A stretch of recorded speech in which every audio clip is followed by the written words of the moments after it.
Hallo und herzlich willkommen zur Muso-Talk-Berichterstattung von der Epic Creation Tour 2011. Und neben mir ist ein alter Bekannter für alle, die Muso-Talk regelmäßig schauen. Das ist der Jacob Hellner. Hello, Jacob. Hello there. Nice to be here again. Herzlich willkommen zu Muso-Talk, dem Music- und Sound-Production-Podcast aus Berlin. I've been working as a producer for 25 years now, and but my claim to fame is, of course, here in Germany, that I work with Rammstein, and been doing that for 16 years now. But what got me into the German world was a Swedish band called Clawfinger many years ago. And that was the door opener to this world. And then I've had the pleasure to be here in Berlin a lot and work with the fantastic artists in Rammstein. And so that's what I do, and that's why people are interested in talking to me. Absolutely, we're very interested. One thing we discussed before we actually started recording the interview was I wanted to ask you, what has changed in your setup since last year? And the interesting statement was nothing. Well, nothing with a modification. I mean, in terms of, there's been some slight sort of, updates in the world of Pro Tools, which has modified our workflow a little bit. But I guess the change, if you talk to me and other people as well, is that we are now sort of in the box even more. And people are, the need for recalls and work on several projects at the same time has made us work more and more in the digital environment, which for me is totally cool because the tools we have are getting a lot better, and it's a real situation, and you just have to, whatever you think is missing, you just have to find other ways of getting it, Is it down to the economics of things that you need to work faster, you need to do more projects? Is that what makes it impossible almost to work in the digital domain these days? I think the need for recall is probably the main reason, if you ask people like me and the other guys that are talking here today, that people are, I've had the pleasure to work with Stefan Glaman, who is a great mixer in Stockholm, and in his world was very old school. It's like, now the mix is up, the way it sounds now is the way it sounds. Everybody agree? Cool, we print it. I've had one project now, one song, and I don't do that much mixing, I do a little bit more of it, but in this particular song, he did stuff, and I straight away, okay, you do that, then I'm gonna send you a new one with the snare drum a little bit more in this color, and a little bit less of that, and a little bit more of that, and 2 or 3 passes of that, 1.5 hour work, and I was so happy with the master. We really nailed it, and no issues, and that's one of advantages of being in this kind of a recall situation, and also being online and people working in parallel in different studios and so forth. But I guess it still takes a lot longer these days to get something finished this way.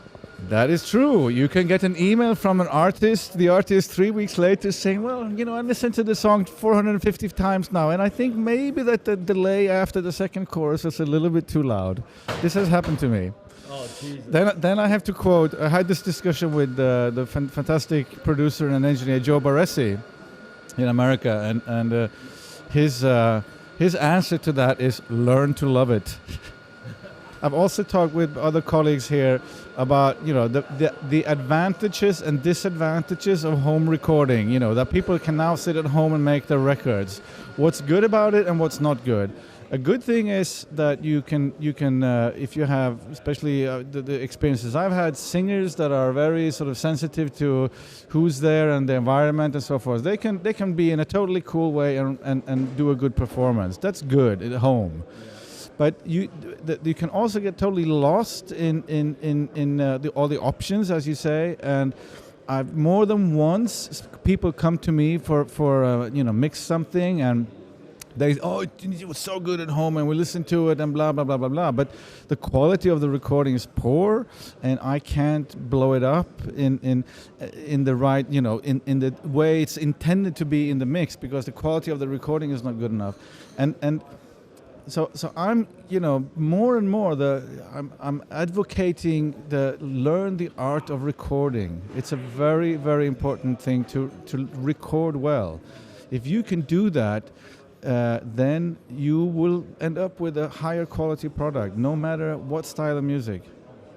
Yeah, but also a lot of people think, I'm afraid they think that they can always fix it with the tools. But my experience is on the same equipment, I have tracks that sound really poor and some that sound fantastic. And it's down to the musical content, the arrangement, the sounds I use. Yeah, totally agree. And a mixing process should, I mean, there's always stuff that maybe needs to be fixed, but it should be about, enhancing the emotions of the music and so forth. And that might be, then the right thing might be to trash something and make it ugly and dirty, but it should be, it should be good, it should be right for what the song is. When it comes to fixing and poorly recorded drums or poorly recorded vocals, because, that suddenly all the S's starts to fly everywhere when you start to blow it up, and then it's not as fun to do the stuff you do, So I think this is a discussion worth having, the pros and cons of home recording systems. I saw a very good talk on TED Talks. It's this great show. It's a big conference where they have big psychiatrists, and there was one psychiatrist, and he explained exactly what the nature and the problem is with having too many options. And he said that, psychologically it's a problem when you're in front of a shelf of 20 lotions of the same stuff, and the same is when I go through my plugin directory and I have 20 compressors, I always have the feeling I'm choosing the wrong one, Yeah, sure. And it's too many options is dangerous. My advice is, if you are someone who is out there and going to start a more serious adventures into recording and studio, and if you have money, invest it wisely in a good listening environment. What comes out of your speaker, and to be able to trust that. It doesn't have to be the most expensive stuff, but something that you can trust and understand. That's really important. And then slowly build up your tools, your arsenal of tools, and understand how they work. If you start with having 45 compressors, which is easy to have, use only one for 6 months and see what that takes you. It was good when it was still hardware. You could only own one. Exactly. So that there's like a new, territory to understand how to navigate through these different worlds. So,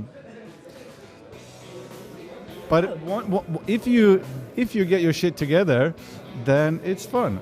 Absolutely. That's a good closing for our interview, I think. Have fun, guys. Yes, definitely. Have fun and just keep on making good music. Thank you very much, Jacob. No worries.